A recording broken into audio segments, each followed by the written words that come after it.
Human trafficking. What is it? It is crime against humanity. Human trafficking is the recruitment, transfer, harboring, or recipients of persons by means of the threat or use of force or other forms of coercion, of abduction, of fraud, of deception, of the abuse of power, or of a position of vulnerability, or of the giving or receiving of payments or benefits to achieve the consent of a person having control over another person for the purpose of exploitation.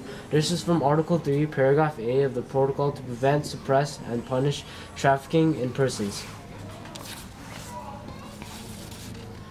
Human trafficking happens every day to men, women, and even children at a very young age. Once they have been kidnapped, they are stripped from their human rights. These people must face such inhumane things like working as a sex worker, forced to do labor, being an involuntary servant, or they will take the organ to sell them to others. Where does the issue take place and the scale of reference? The most heavily human trafficked areas in the world are Southeast Asia, South Asia, and Eastern Europe. Every country is connected and involved in human trafficking, as some countries serve as source countries and destination countries. Most victims come from developing countries, which are mostly where trafficking originates. Developed countries are the destination countries where most victims are trafficked to. Other countries serve as transit countries. The stakeholders. Over the last few centuries, although human trafficking, slavery, and prostitution have been banned in almost all parts of the world, human trafficking has spread to almost all parts of the world, interfering with many different aspects of human society. Firstly, there are only 2.5 million people, 1.2 million children, 1.3 million people between the ages of 18 and 24 who are put in the human trafficking system for use of physical pleasure or cheap physical labor. Next, there are dozens if not hundreds of companies such as Nike, Starbucks, Disney, and Adidas that use child labor as a cheap source of manpower. These companies will be negatively affected if human trafficking stops because they will lose their child workforce. When these companies' profits decline, it will affect the economy of the countries that they reside in, affecting the country and its people. Also, humanitarian organizations such as Free the Children and Stop the Traffic will be affected by the growth or decline of the human trafficking. Also, the traffickers will be sentenced to decades in jail for prostitution or any kind of anything related to that. Lastly, the governments of all countries that have human trafficking transpiring and the United Nations will also be highly affected because the worse the human trafficking gets, the more the UN has to keep peace, order, and safety a good aspect of their countries. The governments then have to find new, more effective ways to monitor migration and enforce the law to keep human trafficking to a minimum.